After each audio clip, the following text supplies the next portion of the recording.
ततो जयमुदीयरेत नष्टप्रायेषु भद्रेषु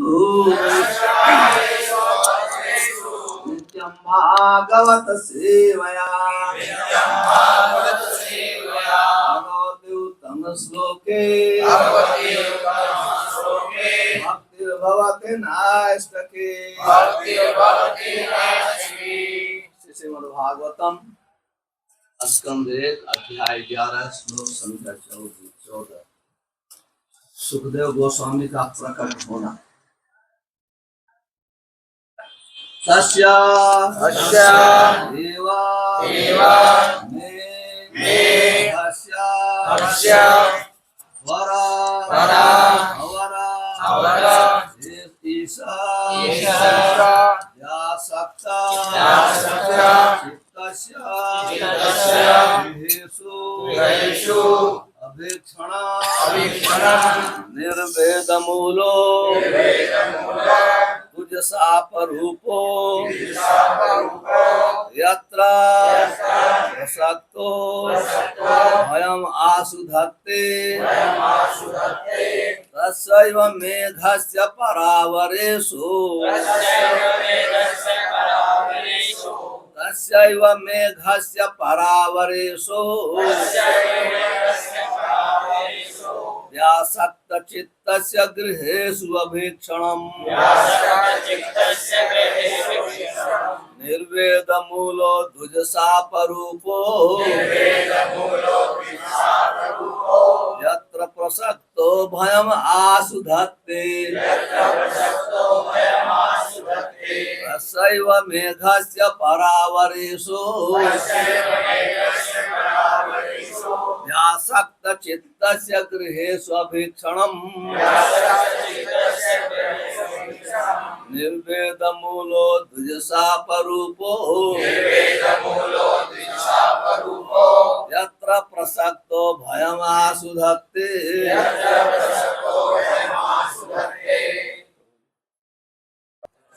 उसका एव निश्चय है मैं मेरा अघस्य पापी का परा दिव्य अवर संसारी ईश नियंता भगवान व्यासक्त अत्यधिक आसक्त चित्तस्य मन का गृहेषु घरेलू मामलों में अभीक्षणम सदैव निर्वेद मूलः वैराग्य का कारण द्विज साप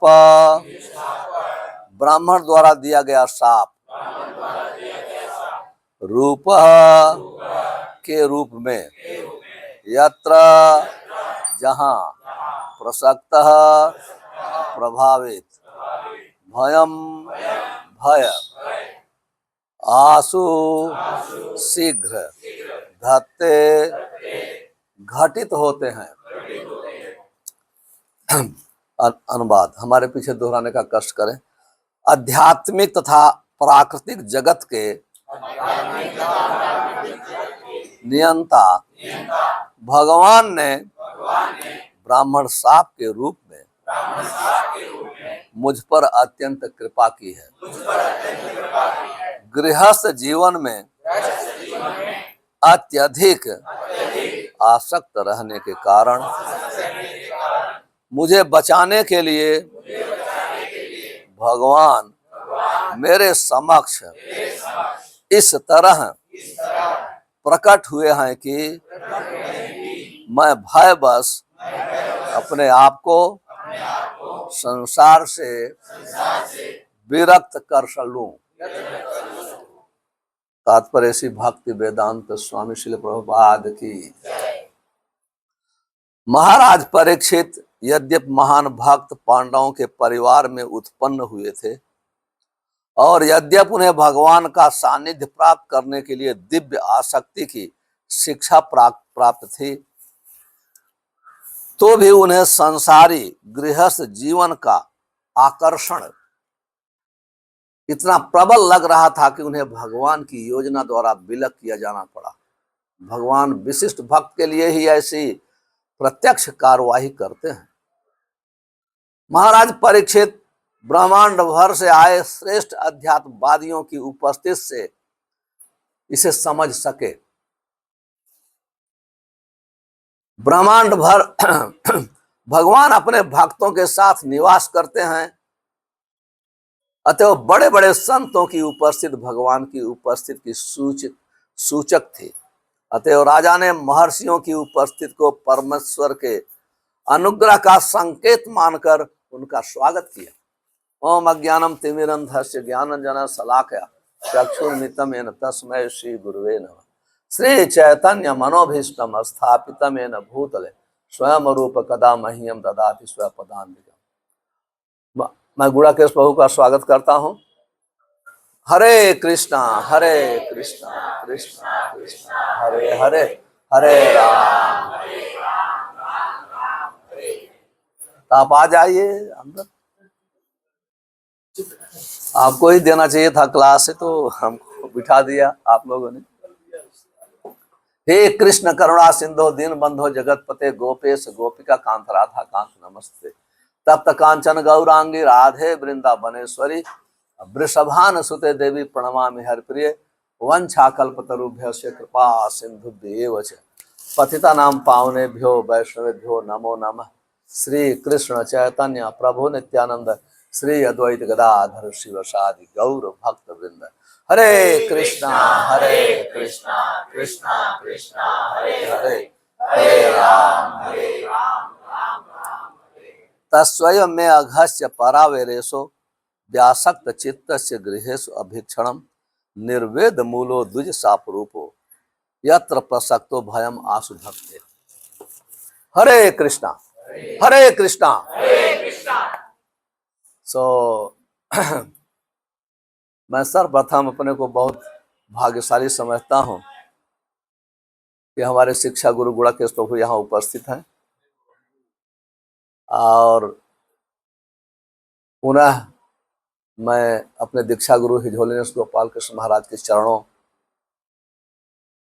का आशीर्वाद प्राप्त करते हुए अंत में अंतर्राष्ट्रीय कृष्ण भावनामृत के फाउंडर आचार्य श्री भक्ति वेदांत स्वामी, जिन्होंने चैतन्य महाप्रभु की इच्छा को पूरा करने के लिए पूरे विश्व में कृष्ण भावनामृत का विस्तार किया, और जो इस्कॉन के सनातन हमें सदैव के लिए शिक्षा गुरु है, जिनकी कृपा से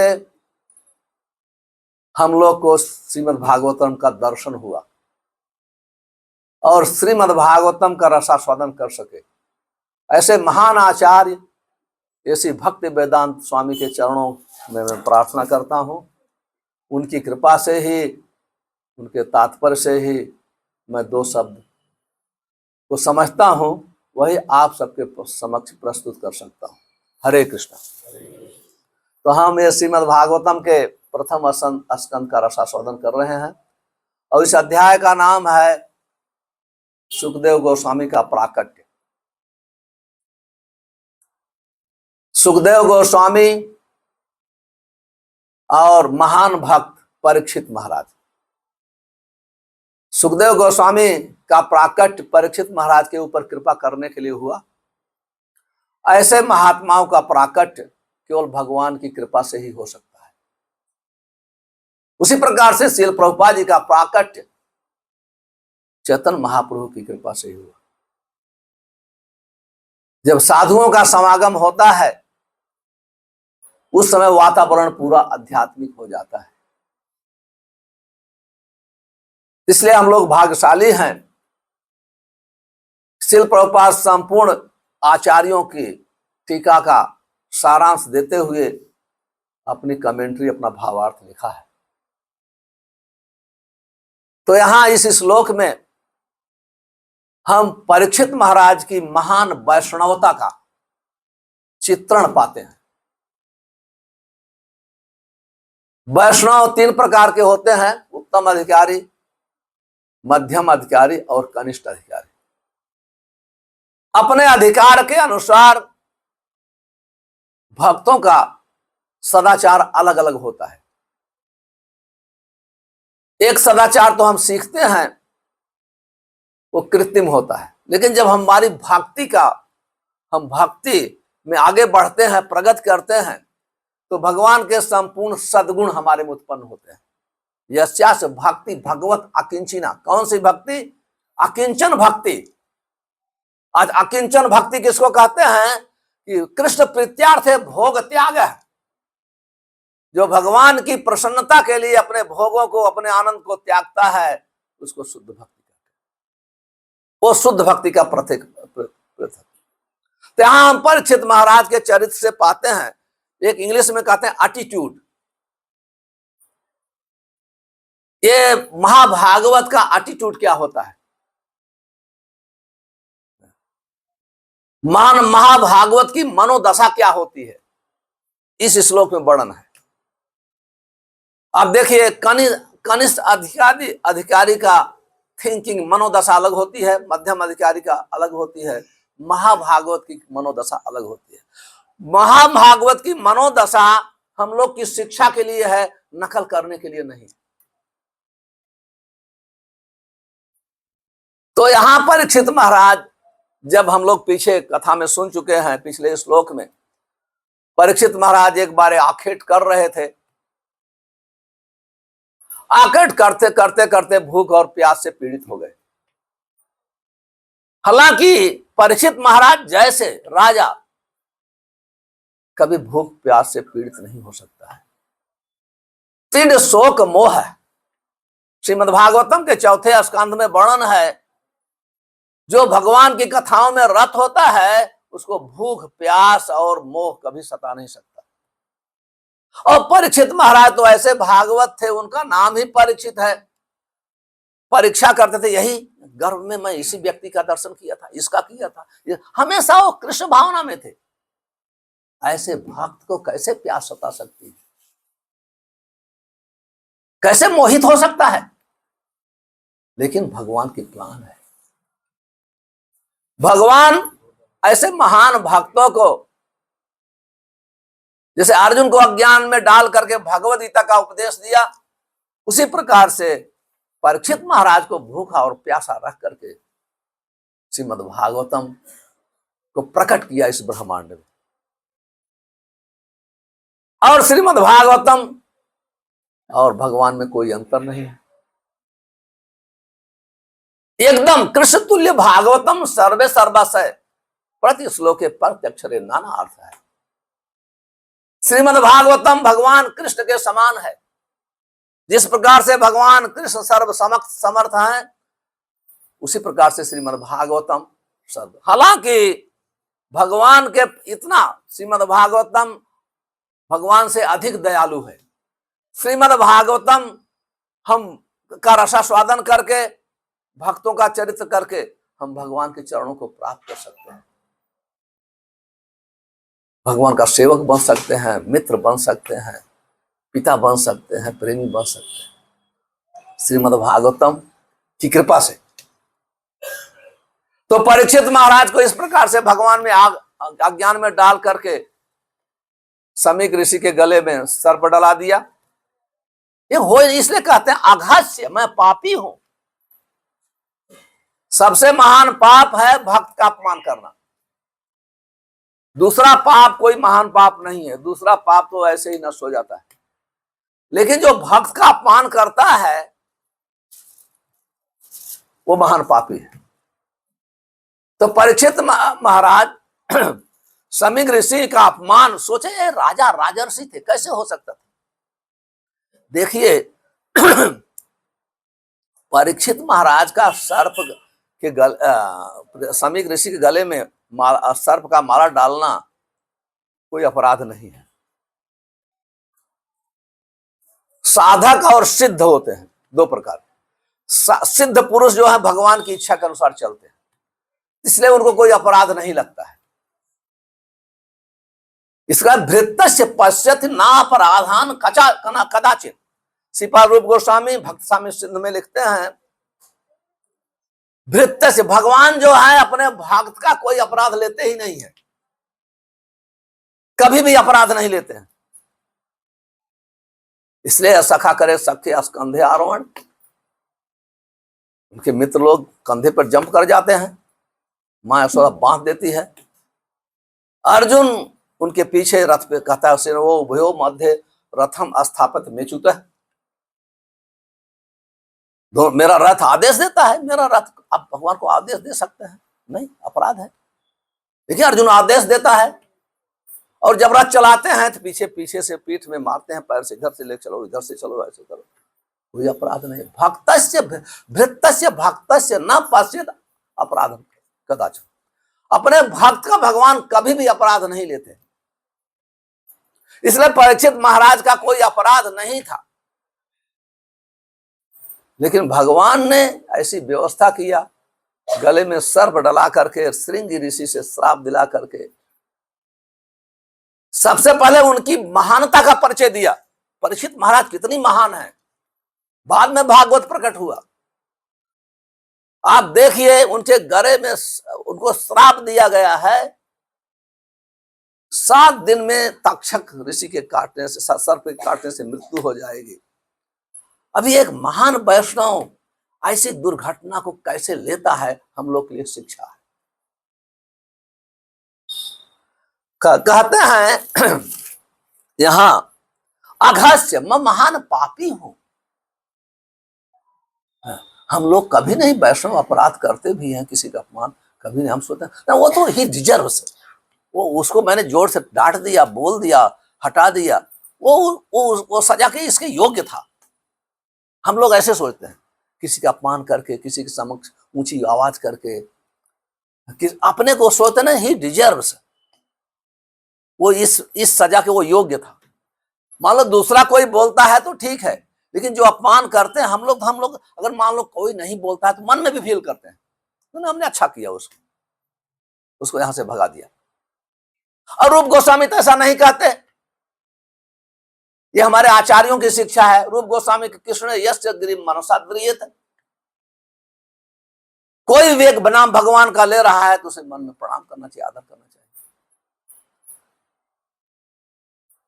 कहीं नहीं कहा। हम देखिए वैष्णवता का भेद केवल कनिष्ठ, मध्यम और उत्तम शास्त्र के अनुसार होता है, और चैतन्य महाप्रभु के पार्षद इस शिक्षा को प्रदर्शित किए। और ये माध्यम से नहीं होता कि ये वैष्णव भारत का है, कि अमेरिका का है, केनिया का है, कि कहां का है। देश काल पात्र के अनुसार कहां का है, उस हिसाब से भेद नहीं होता है। वैष्णवता, कितनी वैष्णवता है, कितनी भक्ति किसमें है, वहां से भेद होता है। अभी यहां वैष्णवता का परिचय है। यहां कहते हैं कि मैं बहुत बड़ा पापी हूं, पिछले श्लोक में बड़ा, और मैं नहीं चाहता हूं कि मेरे कारण मेरे परिवार को सबको भोगना पड़े। पाप मैं किया हूं तो मुझे सहन करने का अधिकार है। वैष्णव अपने कारण दूसरे को एक चींटी को भी दुख नहीं देना चाहता है, वो दुख खुद सह लेता है।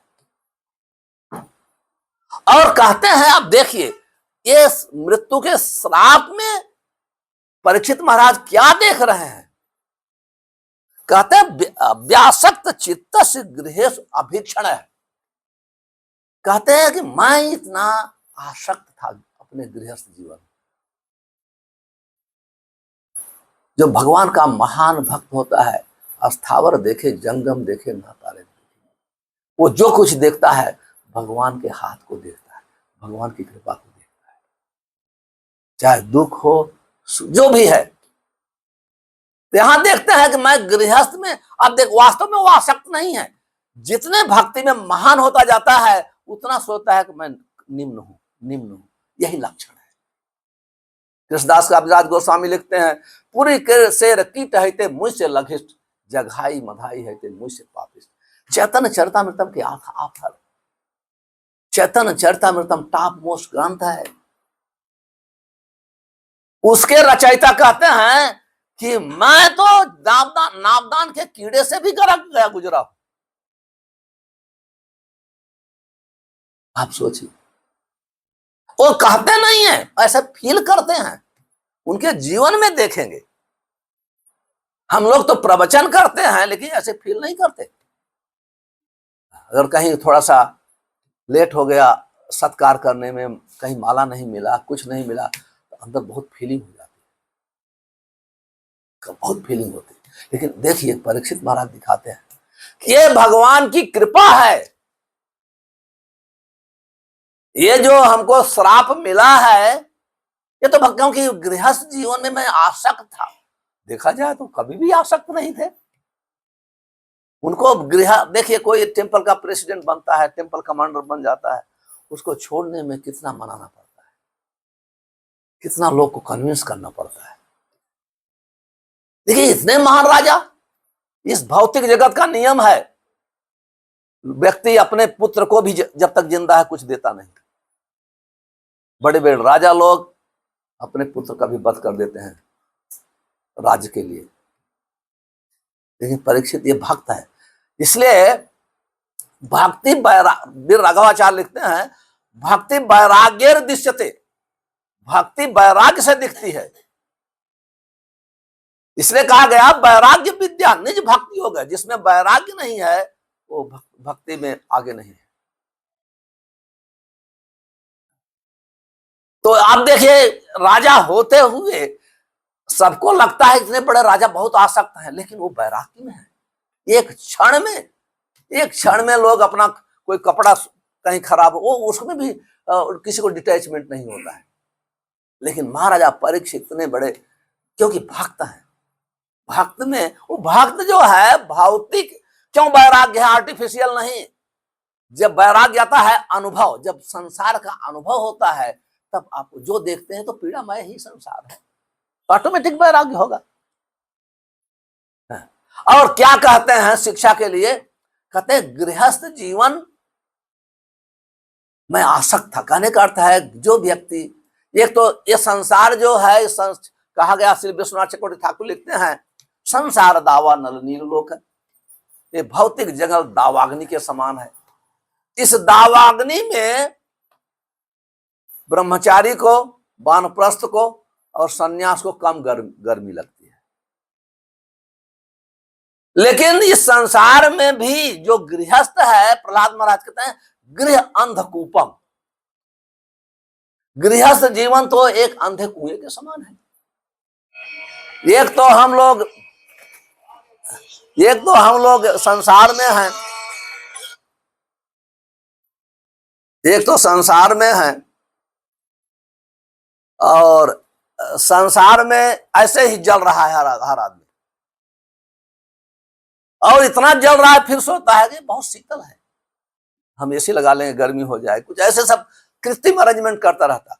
और ये जलते हुए संसार में प्रहलाद महाराज कहते हैं गृह अंधकूपम, ये गृहस्थ जीवन एक ब्लाइंड वेल, अंधे कुएं के समान है। कि परीक्षित महाराज अनुभव करते हैं कि मैं तो गृहस्थ जीवन में इतना आसक्त था। और श्रील प्रभुपाद लिखते हैं हम लोग के लिए, परीक्षित महाराज को, वास्तव में परीक्षित महाराज आसक्त नहीं थे, कि उनको गृहस्थ जीवन को छुड़ाने के लिए भगवान को योजना बनाना पड़ा। कहने का अर्थ है कि जब तक हम योजना नहीं बनाते हैं, गृहस्थ जीवन से छूटना बहुत मुश्किल है, बहुत मुश्किल है। गृहस्थ जीवन से छूटना बहुत ही मुश्किल है जब तक हम योजना नहीं बनाएंगे। जब व्यक्ति योजना बनाता है तभी गृहस्थ जीवन से छूट सकता है। और जो महान भक्त हैं, भगवान उनके लिए, उदाहरण के लिए, लोगों का उदाहरण है परीक्षित महाराज, राजा जैसे अपने गृहस्थ जीवन को ऐसे छोड़ दिया। लेकिन भगवान ही सभी जीवों के लिए वर्णाश्रम के द्वारा योजना बनाते हैं, किस प्रकार से गृहस्थ जीवन में अनासक्त होना चाहिए। और जो स्पेशल है वर्णाश्रम, एक शक्ति देता है वानप्रस्थ ग्रहण करने की। एटलीस्ट प्रभुपाद लिखते हैं, जब तक कोई वानप्रस्थ का अर्थ है इंद्रिय तृप्ति से मुक्ति। वैष्णवता भक्ति प्रारंभ होती है जब हम इंद्रिय तृप्ति से मुक्त हो जाते हैं। मति न कृष्ण परतो सतोवा मिथो विपद्येत गृहपतानाम अदांत गोभी विस्ताम तमिश्रम पुनः पुनः चर्वणाम। कहते हैं भौतिक सुख जो है पुनः पुनः थूक के चाटना, थूक के चाटना, थूक के चाटना। इंद्रिय तृप्ति, इंद्रिय तृप्ति, वैराग्य, इंद्रिय तृप्ति। जब तक हमारा इंद्रियों पे बस में नहीं है, इसलिए प्रहलाद महाराज कहते हैं अदांत गोभी, हे पिताजी आप कभी वैष्णव नहीं बन सकते, ये शिक्षा का प्रभाव नहीं पड़ेगा, क्योंकि आप इंद्रियों के गुलाम हो। आप सोचते हो मालिक हो, लेकिन आप इंद्रियों के ना। इसलिए सिर्फ प्रभुपाद जी जब प्रचार प्रारंभ किए तो हिप्पियों सबको सिखाया, no meat eating, no gambling, no need connection, no intoxication. ये चार चीज हमारे इंद्रियों को बस में करता है। ये चार चीजें, और चार चीजें लोग बोलते हैं तो बहुत सरल है, बहुत मुश्किल है, बहुत मुश्किल है। बड़े बड़े लोग फेल हो जाते हैं ये चार चीज को। और चार नियम और भगवान के नाम का जो जप करते हुए अगर जीवन पर्यंत करता है तो वही भक्ति की सफलता है। छोटी चीज हम लोग दीक्षा लेते हैं, बहुत बड़ी बड़ी चीज प्रारंभ नहीं करते। 16 माला जप करना कम से कम, हमारे गुड़ा केस बहुत 128 माला जप करते हैं, महाभागवत है, चैतन्य चरितमृत में वर्णन है। चार नियम पालन, कम से कम 16 माला बिगिनिंग, और उसको 16 माला से अधिक करने के लिए प्रीचिंग करने की जरूरत नहीं पड़ती। आसक्ति बढ़ती जाएगी तो इसका मतलब अर्थ है कि आपका माला बढ़ता जाएगा। रुचि बढ़ेगी, माला बढ़ेगा। रुचि के बाद आसक्ति बढ़ेगी तो माला के बगैर रह नहीं सकते हैं। और साधु संग जो भी हम दीक्षा के समय प्रामित करते हैं, अपराध के बगैर एक भी प्रामित करते हैं, तो हम वो सफलता में हैं। तो हम देखते हैं यहाँ भगवान के कृष्ण स्वयं परीक्षित महाराज, देखिए ये जो इटर्नल एसोसिएट होते हैं भगवान उनके लिए हमेशा प्लान करते हैं। और जो मायाबद्ध जीव हैं उनके लिए प्लान आचार्य लोग करते हैं। उनके लिए भी योजना है तो योजना आचार्य बनाते हैं। तो उनकी योजना से हम गृहस्थ जीवन का अर्थ आसक्ति, साथ में रहना उसको नहीं कर, आसक्ति, अटैचमेंट। यहां कहते हैं कि मैं बहुत आसक्त था। कपड़ा बदलने से आसक्ति नहीं जाती है। आसक्ति कैसे जाती है? भक्ति से जाती है।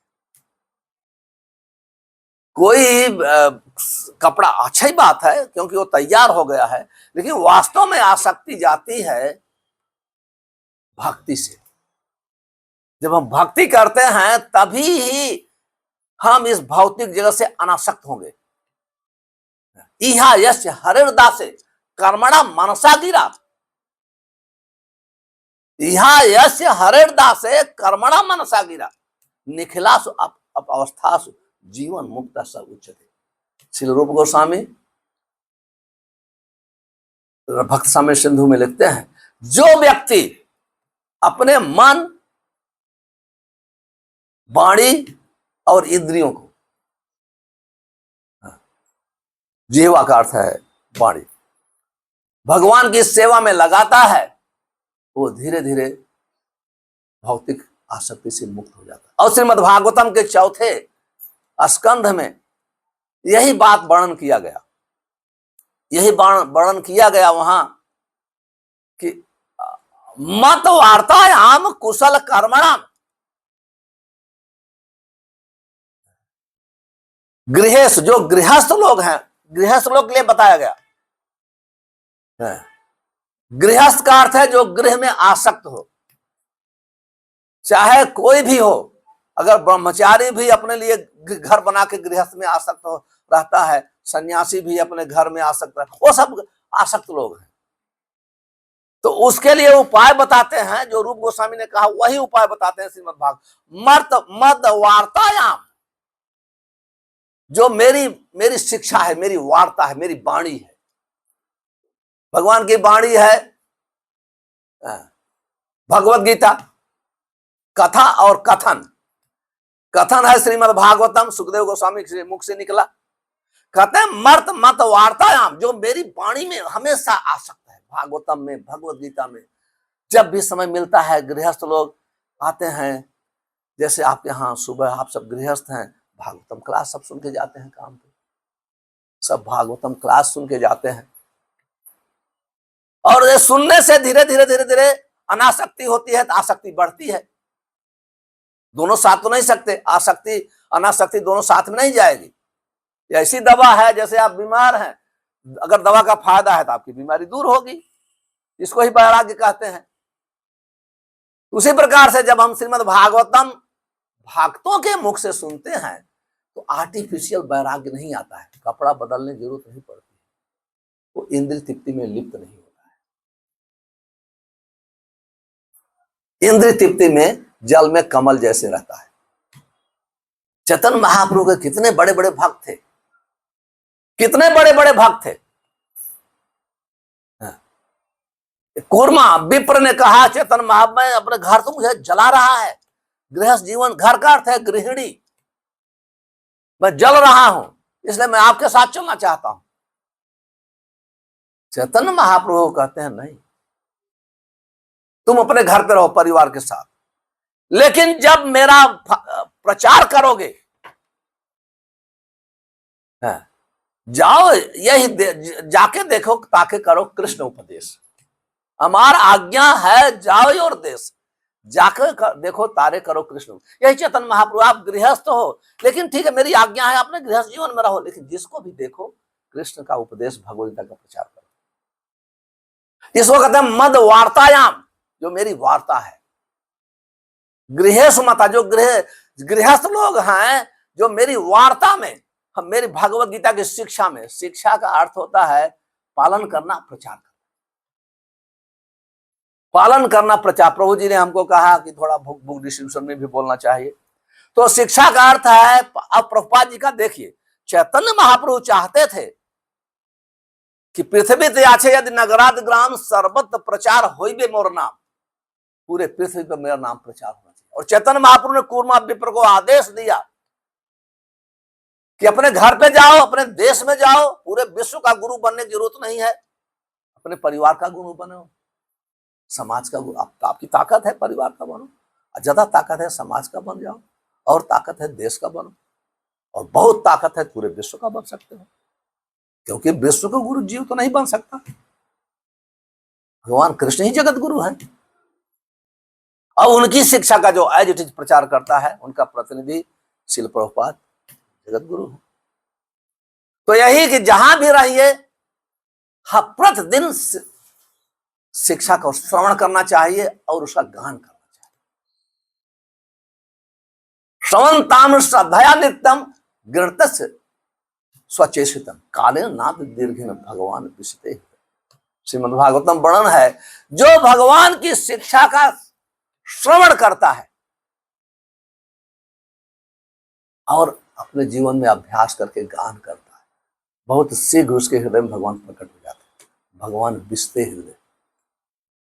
तो इस प्रकार से आप देखिए, भगवान के आदेश से, आचार्यों के आदेश से श्रील प्रभुपाद जी पुस्तक के माध्यम से पूरे विश्व में प्रचार किया, और एक सेवा दिया। पुस्तक वितरण का अर्थ है ज्ञान वितरण। जब हम कहते हैं बुक डिस्ट्रीब्यूशन का अर्थ है आप ज्ञान बांट रहे हैं, और ज्ञान जो है इटर्नल है, सनातन है, टेम्पररी नहीं है। तो जब हम ज्ञान बांटते हैं तो एक तो बांटने वाले को ज्यादा फायदा होता है, क्यों? जितना बांटता है उतना वो विस्तार होता है, चमकता जाता है, चमकता जाता है।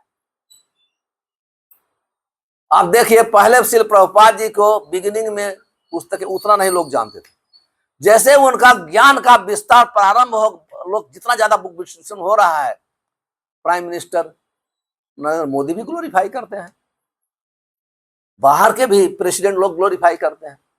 तो एक तो जो ज्ञान बांटता है वो चमकता जाता है, आगे बढ़ता है, और दूसरा जो ज्ञान लेता है उसको भी लाभ होता है। मान लीजिए आप कहें मैं बुक डिस्ट्रीब्यूशन किया, कोई तो लाभ, लेकिन आपको मिल गया, आपको लाभ हुआ। मान लो सामने वाले को नहीं, आपको पता है, ये तो सवाल ही नहीं होता है, किसी न किसी को मिलेगा, लेकिन अगर नहीं मिलता है तो आपको मिल जाएगा। इसलिए भगवान कहता है तस्मिन् में प्रीकृतम है, जो मेरे ज्ञान का प्रचार करता है भगवद गीता का, वो मुझे बहुत प्रिय है, शरीर छोड़ने के बाद मेरे धाम जाता है। और श्रील प्रभुपाद जी परमहंस थे, भगवान के सेनापति भक्त थे, उन्होंने कहा if want to please me please distribute my books, अगर मुझे प्रसन्न करना है मेरे पुस्तक का विस्तार करो, विस्तार। और इसलिए भक्त सिद्धांत सरस्वती ने नाम दिया पुस्तक वितरण का बृहद मृदंग। आप यहां मृदंग बज रहा है तो हो सकता है 10-20 मीटर तक आवाज आएगी, लेकिन ये बृहद मृदंग ऐसा है कि आप यहां बांट रहे, कोई टूरिस्ट अमेरिका से आया है तो उसकी आवाज वहां तक चली जाएगी, वो लेके जाएगा खरीद के। ये ज्ञान है। इसलिए जो बांटता, जो केवल बांटना ठीक नहीं है, जो अभ्यास करता है और बांटता है। क्योंकि आप समोसा खा रहे हैं, उसका टेस्ट नहीं लिया तो आप तो प्रिटेंडर हैं। आप मान लो रसगुल्ला खा रहे हैं, गुलाब जामुन, और दूसरे को केवल बांट रहे हैं, आपने टेस्ट नहीं लिया तो आप प्रिटेंडर हैं। वो पूछेगा कैसे है प्रभु जी इसका स्वाद, तो आपको झूठ बोलना पड़ेगा, आपने खाया नहीं। इसलिए प्रभुपाद चाहते थे, इंग्लैंड में प्रभुपाद जी ने कहा सब भक्त लोग चारों तरफ से आए, तो ये बताइए कि हमने इतना बांटा, इतना बांटा। प्रभुपाद बोले कितने लोग पढ़ते हो इसको, कोई पूछेगा प्रश्न तो क्या उत्तर दोगे। इसलिए वास्तव में अधिकार उसका ही, हालांकि किसी न किसी ढंग से पुस्तक अगर किसी के यहाँ पहुंचती है, किन प्रकार मन किसी न किसी ढंग से अगर पुस्तक का वितरण हो जाता है तो कोई दोष नहीं है। लेकिन अच्छा बुक डिस्ट्रीब्यूटर वो है, अच्छा भक्त वो है जो पढ़ता है, अभ्यास करता है और बांटता है, वो फर्स्ट क्लास का है। बाद में वो second class, third class, fourth class, fifth class, क्योंकि आध्यात्मिक ज्ञान है, इसमें कोई दोष नहीं। हर व्यक्ति ना पढ़ो तो भी फायदा तो हो जाता है, आप समझ ये, क्योंकि ना भी पढ़िए, हाथ भी रख दो कोई भगवत गीता में, भागवतम में, तो कुछ तो मिला, कुछ तो मिला,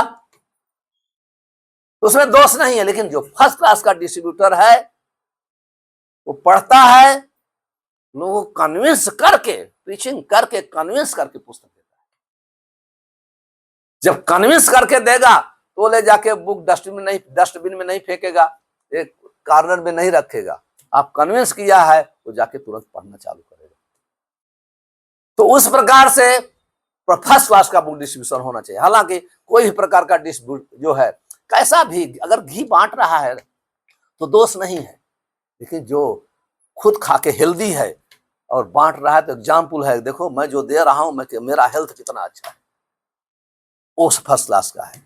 इसलिए प्रभुपाद जी कहा करते थे, जिस टेम्पल में जहां हमेशा बुक डिस्ट्रीब्यूशन होता रहेगा और वो टेम्पल ग्रो होता रहेगा, मैं हमेशा वहां उपस्थित होता रहूंगा। इसलिए हमारे गुरु महाराज हिज होलीनेस गोपाल कृष्ण महाराज का मेन मिशन था, प्रभुपाद से साहित्यम यह प्रकाशम वितिरिच्य प्रकाशम कृतवान साधु भगवत पदायते नमः। वो स्वयं पढ़ते, उनके पास उतना टाइम नहीं था, मैं बोल नहीं सकता था कितना घंटे स्टडी करते थे, लेकिन प्रभुपाद जी का आदेश था, गुरुमुख चित्त मुख्य पद्म वाक्य चित्त ते करी आरा न करी मने आशा। वो स्वयं दिन रात प्रिंट करते थे, प्रकाश करते थे, बंटवाते थे, सबको इनकरेज करते थे, सभी लोग को पूरे इस्कॉन में सब देते। और श्रील प्रभुपाद और जितने भी प्रभुपाद के डिसाइपल हैं, प्रभुपाद ने बहुत लोगों को आदेश दिया पुस्तक लिखो, कोई हर अपने जैसे उनकी अपने शिष्यों को उनकी शक्ति के अनुसार सबको आदेश दिया। और जिसकी शक्ति नहीं थी कुछ, तो आदेश तो है 4 नियम पालन करो, 16 माला जप करो, सुबह शाम भगवत गीता भागवतम का सेवन करो, भगवान के धाम जाओगे। तो हर आदमी में भगवान अलग अलग शक्ति देते हैं।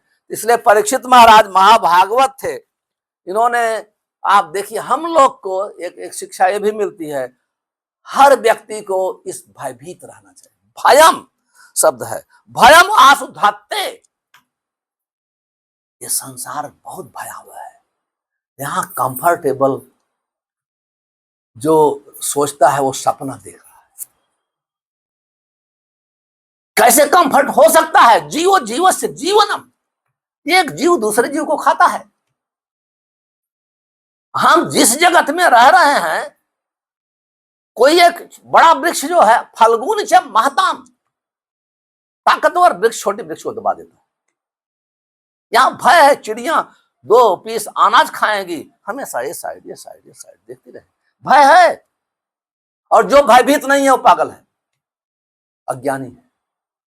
हमेशा जो भयभीत रहता है, श्रील प्रभुपाद 10th कैंटू में 10th स्कंध में वसुदेव और देवकी के संबंध में लिखते हैं कि देवकी हमेशा भयभीत रहती थी और Devaki personified of devotional service, भक्ति की मूर्ति है।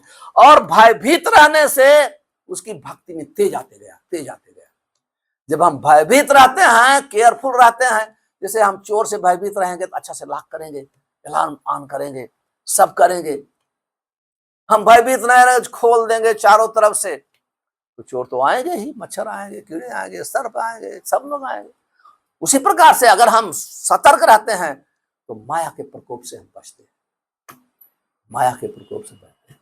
अब देखिए परीक्षित महाराज, यत्र प्रसक्तो भयम आसक्त, प्रसक्त प्रति प्रकृष्ट रूपी आसक्तो, मैं इतना आसक्त था लेकिन भगवान बचा लिए।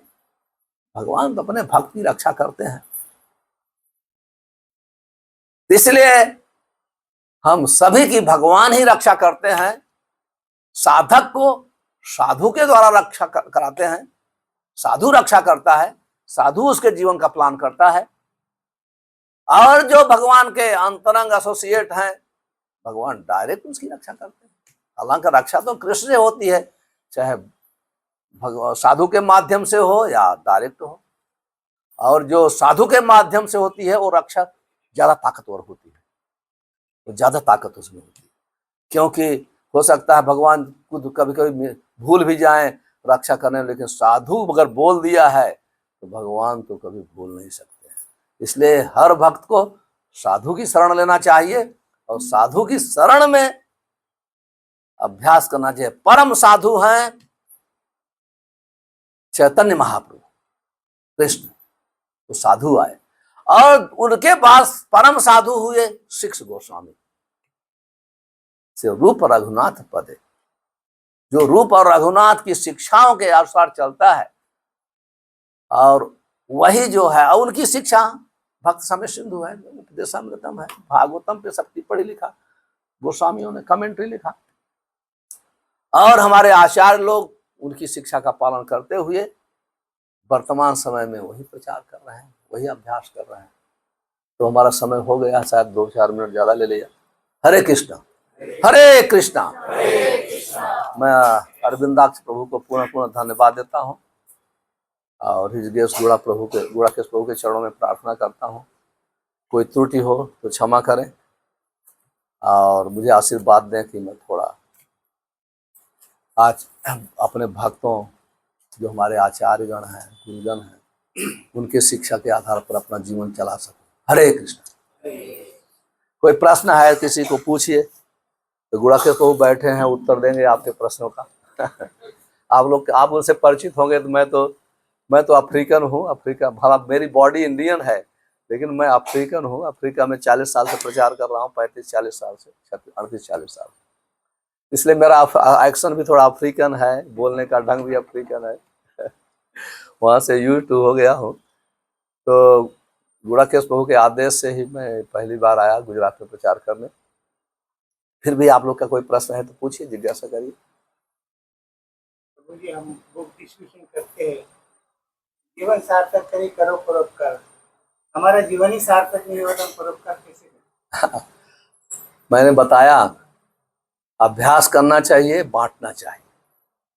रसगुल्ला खाएंगे नहीं और केवल बांटते रहेंगे तो दूसरे को स्वाद मिल जाएगा, आपको नहीं मिलेगा। आपको पुण्य कार्य मिल सकता है, अज्ञात सुकृति मिलेगी। लेकिन जो खाएगा बांटेगा, तो आप, इसलिए मैं बोला ना थोड़ा प्रिटेंडर है, थोड़ा ढंग से। अच्छा काम है, ये शब्द अच्छा नहीं है प्रिटेंडर, क्योंकि प्रिटेंडर उसको कहते हैं माल, उसको अनुभव नहीं है और बोलता नहीं नहीं नहीं बहुत अच्छा है, बहुत अच्छा है, बहुत अच्छा है। इसलिए आप तो अभ्यास करते हैं, वैकुंठ जैसे आपका तिलक है, गले में कंठी माला है, और आपका फेस बता रहा है आप पर अच्छे भक्त हो, अच्छे भक्त हो, उसमें दोष नहीं आप में है। लेकिन बहुत लोग ऐसे हैं जो गंभीरता पूर्वक अभ्यास नहीं करते हैं, तो उसको अभ्यास करना, मेरे कहने का अर्थ है, किसी के ऊपर पॉइंट नहीं है, ये तो जनरल में सेंटेंस यूज किया कि यहाँ जो जब बैठे हैं सब भागवतम रस साधन करते हो, कैसे कह सकते हो कि आपका जीवन सार्थक है? जो संकीर्तन यज्ञ में लगा है, कलयुग में इस पर से जब संकीर्तन नहीं सर्व स्वार्थ अभिलब्ध थे, जो संकीर्तन यज्ञ में लगा है उसको टेंशन करने की बात नहीं। जो वर्णन हुआ आचार्यों के जीवन का, लेकिन कलयुग में जो संकीर्तन यज्ञ में लगा हुआ है, खुद यज्ञ कर रहा है, दूसरे को करा रहा है, उसको टेंशन नहीं। लेकिन जो थोड़ा वरिष्ठ भक्त होते हैं, वो दूसरे नए लोग के लिए उदाहरण भी बनना चाहिए, तो जिससे, क्योंकि लोग भक्ति में आप बुला सकते हो, अगर आप उदाहरण नहीं बनेंगे तो किसी को टिका नहीं सकते। आपका जीवन भक्त का है तो आपके जीवन में सदाचार आएगा, भगवान के गुण आएंगे। तो जब आप में भगवान के गुण, वो सदाचार कोई देखता है, लोग गुणों से आसक्त होते हैं। चेहरा से चमक धमक से थोड़े समय के लिए, बाद में तो गुण काम आते हैं। तो जब हमारे में वैष्णवता है तब हम किसी को अपने साथ रख सकते हैं।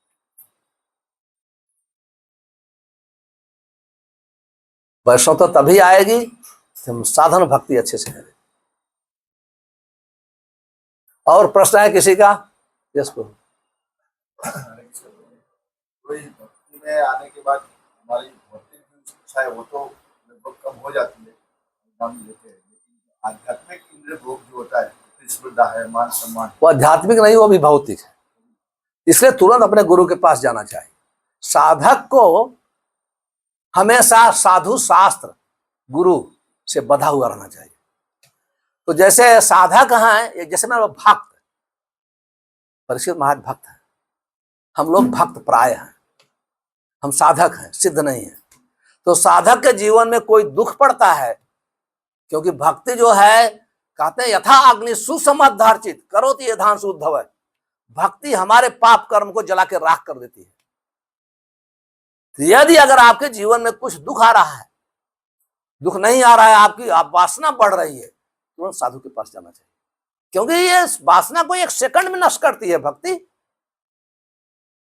अघम धूनवंती कासेन निहारम यु भास्कर, सूर्य जो है पहली किरण ही इस अंधकार को नष्ट कर देती है, उसी प्रकार से भक्ति की झलक ही पाप से मुक्त कर देती है।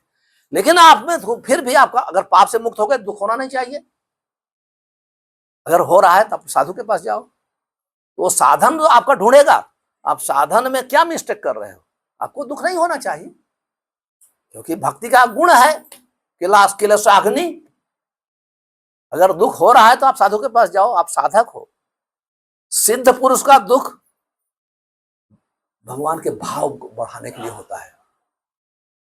हमारा दुख हमारे कर्मों का परिणाम है साधक का, जब तक हम शुद्ध साधक नहीं बने। तो इसलिए साधक को हमेशा साधु गुरु शास्त्र से घिरा रहना चाहिए हमको। इसलिए मैं बताया, कभी भी परीक्षित महाराज महाभागवत का नकल नहीं करना चाहिए।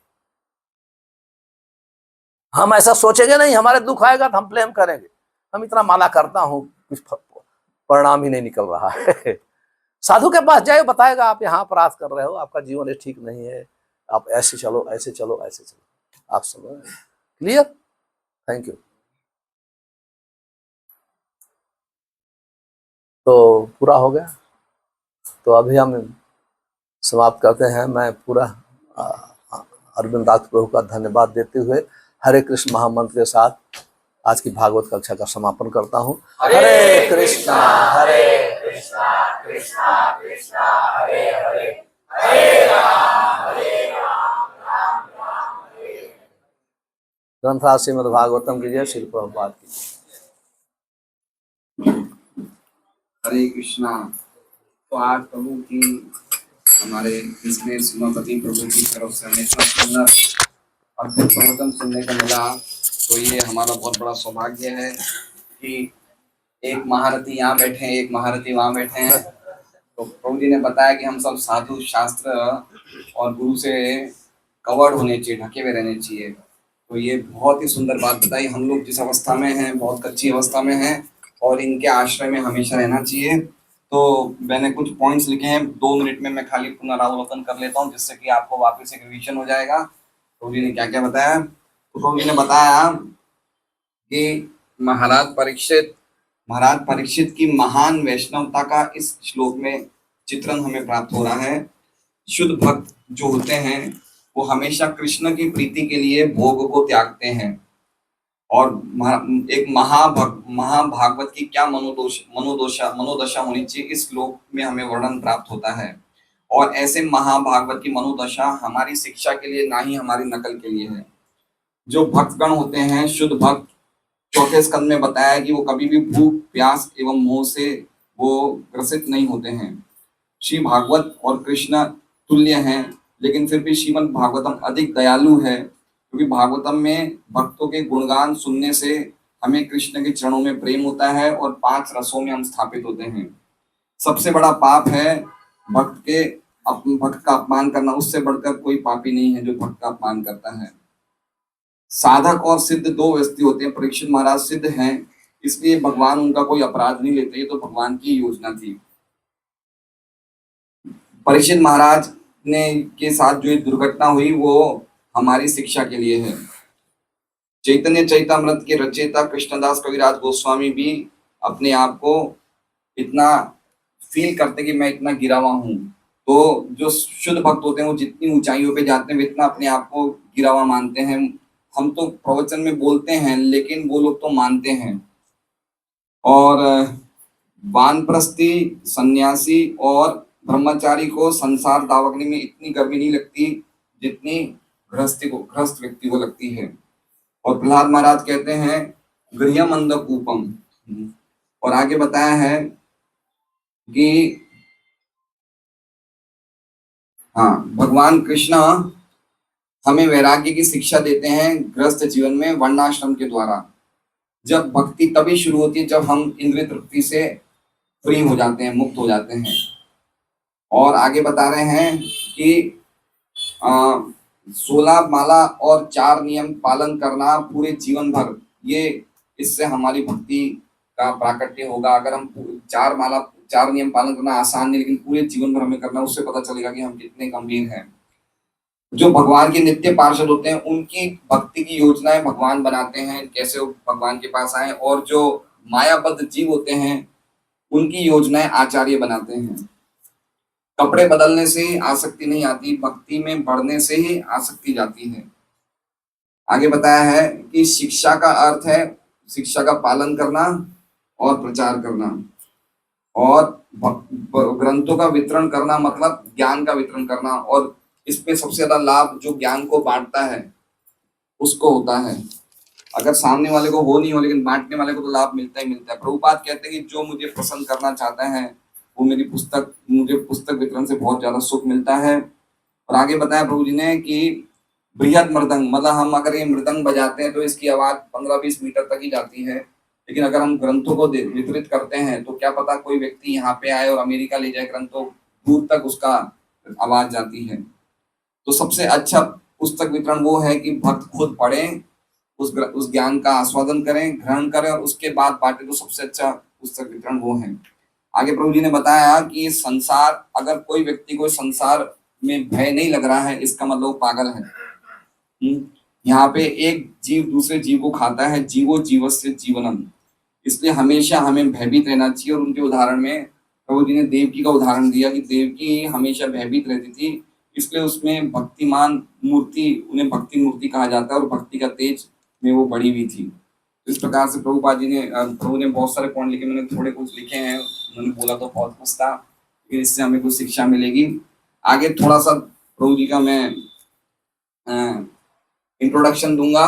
जैसा प्रभु जी ने कहा कि इनकी जो बोलने की स्टाइल थी, अफ्रीका में कैसे लोग हैं बहुत सुंदर प्रभु जी ने समझाया बिल्कुल दहाड़ते हुए, जैसे अफ्रीका के हाथी दहाड़ते हैं वैसे शेर की तरह दहाड़ मारी प्रभु जी ने। तो प्रभु जी का जीवन 1958 में प्रभु जी जगत में आते हैं, यूपी के एक छोटे से गांव में। और पढ़ाई में 1963 से लेकर 1978 तक उनकी जो स्कूली शिक्षा थी, बहुत ही उच्च कक्षा की स्कूली शिक्षा थी। और उसके बाद उन्होंने बीए किया, जिसमें उनके जो सब्जेक्ट्स थे संस्कृत और ज्योग्राफी, इंग्लिश, और इस तरह से उन्होंने अपनी प्रारंभिक शिक्षा पूरी करी। 1986 में सबसे पहले इस्कॉन के संपर्क में आए, दिसंबर 1986 में प्रभुपाद जी की गीता जी के द्वारा।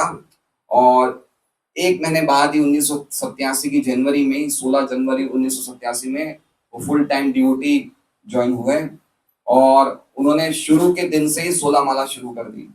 हरे कृष्णा कृष्णा कृष्णा हरे हरे, हरे राम राम राम हरे। और 2 महीने बाद ही 3 मार्च को परम पूज्य गोपाल कृष्ण महाराज के द्वारा 3 मार्च 1987 में ये हरिनाम दीक्षा प्राप्त करते हैं। और अगले साल ही 1988 में इनको ब्राह्मण दीक्षा मिल जाती है गोपाल कृष्ण महाराज से। फिर महाराज ने इनके विशिष्ट लक्षण देखते हुए इनको 1989 में नैरोबी भेज दिया, अफ्रीका, है ना। अफ्रीका का नाम सुनते ही कभी कभी तो हम डर जाते हैं, लेकिन ये बिल्कुल शुरुआत में 2 साल में ही अफ्रीका भेज दिया। और अफ्रीका में प्रचार करने से पहले सबसे पहले प्रभु जी ने अपनी जो नींव रखी वो रखी। उस साल बहुत अच्छी तरह इन्होंने ग्रंथों का अध्ययन किया। 1989 में इन्होंने ग्रंथों का अध्ययन किया। और ग्रंथों का अध्ययन करने के बाद इन्होंने देखा कि प्रचार बढ़ाने के लिए मुझे ग्रंथों का वितरण करना पड़ेगा। तो 1989 में उन्होंने ग्रंथ वितरण की योजना स्थापित करी। फिर 1989 से 92 के बीच में इन्होंने देखा कि प्रचार करने के लिए हमें लाइफ मेंबर बनाना पड़ेगा। तो इन्होंने अलग अलग जगह काफी वहां के लोगों को लाइफ मेंबर बनाया। और 1992 से 94 के बीच में वहां का जो नैरोबी का जो नए मंदिर के निर्माण में ये निमित्त बने, और वहां का गेस्ट हाउस का भी इन्होंने निर्माण किया। और 1989 से 1994 तक ये उपाध्यक्ष बने रहे नैरोबी मंदिर के। और विशेष रूप से 1994 से 1996 तक 3 साल ये पूरे अफ्रीका के सबसे बड़े पुस्तक वितरक के रूप में उभर के आए। 3 साल जो दिसंबर मैराथन होता है उसमें सबसे बड़ा डिस्ट्रीब्यूशन प्रभु जी ने किया। और उसके बाद इन्होंने प्रेसिडेंट की पद संभाला 1994 से लेके 2021 तक ये वहाँ के मंदिर के प्रेसिडेंट बने रहे। और उसके बाद इन्होंने 1998 में इनको ट्रस्टी की सेवा दी गई। वहाँ के क्या कहते हैं, ईस्ट अफ्रीका में जितने भी इस्कॉन के मंदिर हैं, वहाँ की प्रॉपर्टी है, उनका ध्यान रखने की इनको एक ट्रस्टी की सेवा मिली। ये मिली उनको 1998 में। फिर उन्होंने एक बहुत ही विशिष्ट कार्य में भाग लिया। 2006 से लेकर 2020 तक इन्होंने गृहस्थों के रहने के लिए 50 बिल्डिंगों का निर्माण करवाया, जिससे कि गृहस्थ लोगों को एक एसोसिएशन मिल सके, गृहस्थों में आपस में रह सके। तो ये बहुत ही बड़ी इनकी उपलब्धि थी। और उसके बाद इन्होंने 2001 में इन्होंने वहाँ पे एक जगह है किसुमू, है ना, अफ्रीका में, वहाँ के मंदिर का जो निर्माण कार्य हो इनकी देखरेख में हुआ। और फिर उसके बाद इन्होंने 2008-9 में इस्कॉन मोम्बासा एक जगह है, वहाँ पे ये सब नाम हमने हो सकता है पहली बार सुने होंगे, लेकिन अगर हम जाएंगे तो वहाँ देखने को सब मिल जाएगा। तो वहाँ के मंदिर का इन्होंने देखरेख करी। और 2014 में इन्होंने सबसे पहले वहाँ के विद्यार्थियों के लिए रहने की व्यवस्था की भी वहाँ पे उन्होंने प्रोजेक्ट का विकास किया। 2002 से लेकर 2017 तक इन्होंने भक्ति शास्त्री, भक्ति वैभव, अलग अलग कोर्स, जीबीसी कॉलेज ग्रेजुएट, ये सब कोर्स किए। और 2017 से इनको एक गौ माता की सेवा के लिए बहुत विशेष इन्हें कार्य मिला। तो इन्होंने 100 एकड़ भूमि ली गौशाला के लिए, जहाँ पे अभी भी 120 गाय हैं। और उसके बाद 2024 में इन्होंने 2 और प्रोजेक्ट में भाग लिया, इस्कॉन नागपुर और इस्कॉन एल्डोरेट। वहाँ भी इन्होंने सेंटर्स बनाए हैं। और अभी 2006 से ये रीजनल वो क्या कहते हैं, सुपरवाइजर हैं, सेक्रेटरी हैं और जोनल सुपरवाइजर हैं। और अभी मुझे कल बुढ़ा केशपुर ने बताया कि आपको गुरु की भूमिका भी आप अभी निभा रहे हैं। तो इतने क्वालिफिकेशन देख सकते हैं हम।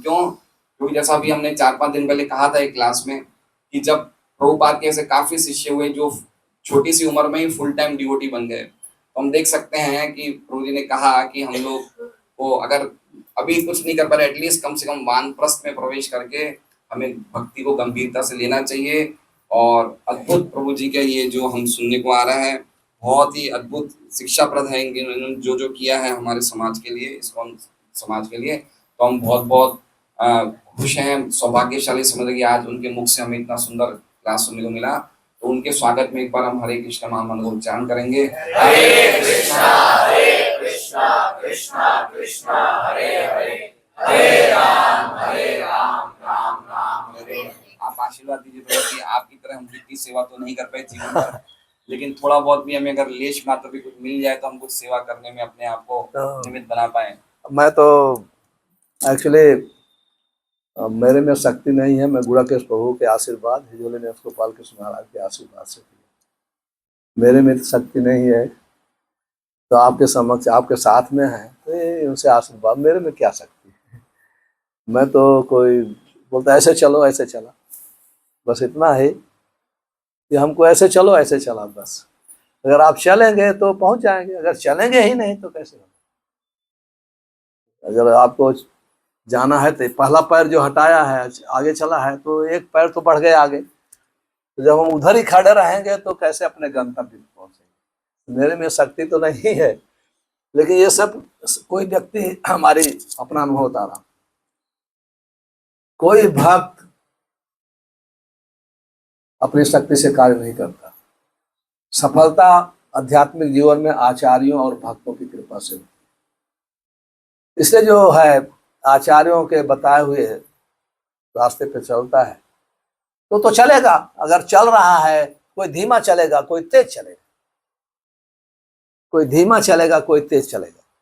तो वास्तव में तो ये सेवा, ये भौतिक ढंग से अगर लोग देखते हैं, ये तो प्रभुपाद जी ने कहा वहाँ केनिया में कि Kenya will be jewel of Africa, ये प्रभुपाद जी का वर्ड है।